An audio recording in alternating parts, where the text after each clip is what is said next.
Hello and welcome to Health Professional Radio. I'm your host, Neil Howard. Thank you so much for joining us today. Every year in April, it's Limb Loss Awareness Month. And I'm going to have a conversation this morning with Chef Tony Lawless. He's of Deer Isle, Maine, and he's going to talk about his story. He's going to tell us about being diagnosed with rheumatoid arthritis at age 19 and also about having his leg amputated and a lot more. Welcome to the program, Chef Tony Lawless. How are you? I'm doing well. Thanks for having me on. Well, I mentioned that, you're a chef, you're of Deer Isle, Maine. Tell us a bit about yourself, other than being a chef. Well, I was, raised in New Jersey and, diagnosed at 19 with rheumatoid arthritis. Had to drop out of college because of it. And, just went through all the rigmarole trying to figure out how to live life as a 19-year-old with a degenerative disease that I was told at 25 I would be in a wheelchair. So, that was navigating that was interesting to say the least. I decided to get into cooking because it was the only thing I enjoyed doing. And if I only had 6 years to do what I wanted to do, I figured that'd be the best thing to do. And it's probably what saved my life. How did you come to be diagnosed? I mean, you're 19, doing what 19-year-olds do. What started? What were the symptoms? What led you to the doctor? I was going to school in West Virginia at West Virginia Wesleyan, going to college, and my wrist, it's where it started in my wrist, and it was Christmas break, and for about 2 months, my wrist was I was in pain all the time. Mm-hmm. And by the time Christmas came, my shoulders and neck and back were really sore, and I couldn't sit in a chair for more than 20 minutes. So studying was really hard. And so I went home in December for Christmas break, and my mom took me to a doctor, and doctor sent me to Mass General in Boston, and they said, "You've got rheumatoid arthritis." In 1979, they didn't know a whole lot about it. Mm-hmm. And they basically just said, it's a crippling disease, and you just have to take one day at a time and see what happens. This devastating news, yeah? Yeah, I had to drop out of college, and it was tough.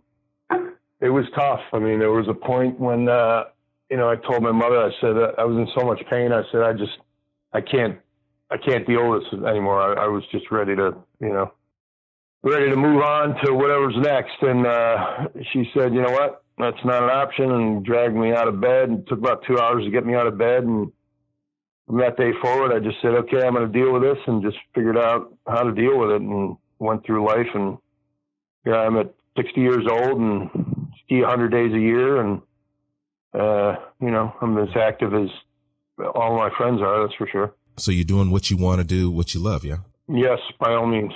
So you're 60 now, and you've been managing this your entire life. I guess, what is the most effective form of treatment for your RA?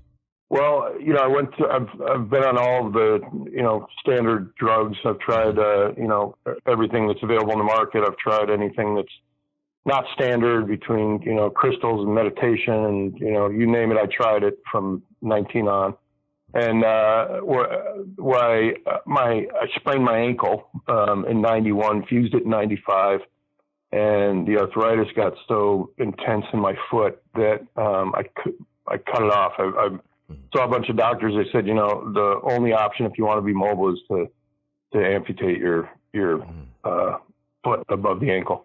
And so that's what I did. In 2000, I cut it off, and I started hiking that summer and skiing that winter. And it completely changed what was going on. Changed your life.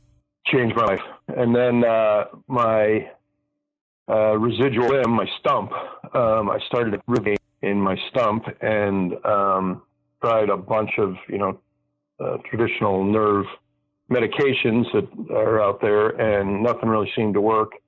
And so I went from stand-up skiing to skiing in a bucket or a mono ski. It's basically a chair on a ski. Mm-hmm. And knew there had to be something better, so I did a bunch of research and found the DRG from Abbott, and went down to New York and had a trial one put in, and I hadn't walked an aisle in probably 4 or 5 years.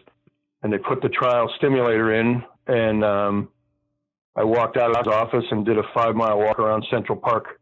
Wow. And I'll do this. Yeah. This is the SCS, or the spinal cord stimulation.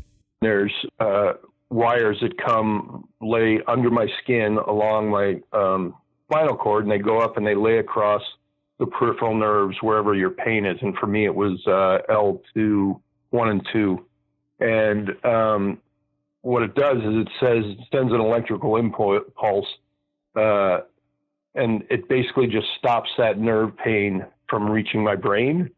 And when they put that in, my right knee needed to be replaced back about 5 years ago. Mm-hmm. And so I asked the doctor, I said, could you throw one on my right knee and see if it helps? He said, well, it's not really what it's designed for. It's more for nerve pain at this point, but sure, we'll give it a shot. They threw it in there, and I haven't had knee pain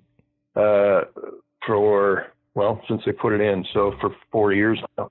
So and happens. Yeah, I mean, I figured, what the heck, let's try it. And he was game, and so he tried it, and it worked great. And so I went from skiing in a monoski to back to stand-up skiing again. The nerve pain, so it's a constant signal. So mm-hmm. the nerve pain went from an 8 or a 9 majority of the time to a 2 to 3, which in my life I live in a 2 to 3 pain scale anyway. So mm-hmm.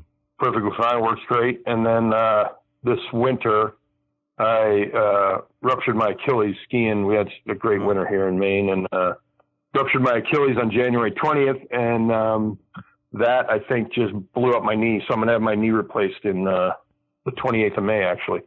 Yeah, but the neurostimulator, it completely changed my life. It allowed me to hike again and ski, and without Abbott and that DRG, I think I would not be anywhere near I am today as far as my physical activity. And you've had these accidents, these mishaps, but you were able to have that level of physical activity to have those mishaps, which otherwise you wouldn't have been on the slopes at all. No, I would have been on in this mono ski just because I'm stubborn and don't want to get off the hill. But no, I would not be stand up skiing. I would not be hiking. I ride a motorcycle. I boat. I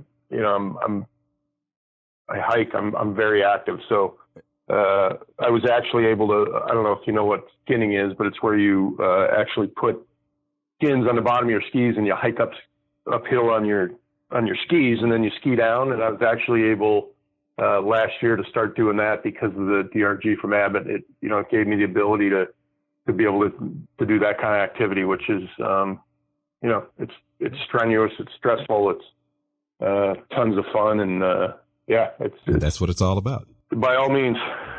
Where can our listeners go and get some more information about the DRG stimulator from Abbott? You can go to abbott.com. They can give you just going right on that site, and they've got everything you want to know about it. Well, Tony, it's been a pleasure speaking with you this morning. Thanks for taking the time to join us on Health Professional Radio. Thanks for having me on, and I hope this helps people around the world figure out how to get into whatever they want to get into. Absolutely. I'm sure it will. You've been listening to Health Professional Radio. I'm your host, Neil Howard. Transcripts and audio of this program are available at hpr.fm and healthprofessionalradio.com.au. You can also subscribe to this podcast on iTunes, listen in, and download at SoundCloud. And be sure and visit our affiliates page at hpr.fm and healthprofessionalradio.com.au. Thank you for listening to Health Professional Radio. We're very proud to be an independent broadcaster providing our content free of charge to you, the listener. One of the ways that we're able to remain free and independent is by having people like you become patrons. You can support Health Professional Radio simply by visiting hpr.fm and clicking the button that says Become a Patron. Your patronage of even just $1 a month lets us know that you're there, which in turn makes us more valuable to advertisers. And, of course, if you're able to afford more, then we would certainly appreciate the support. My name is Toby Longhurst from Health Professional Radio. Please visit hpr.fm, click the Become a Patron button, and support us if you can.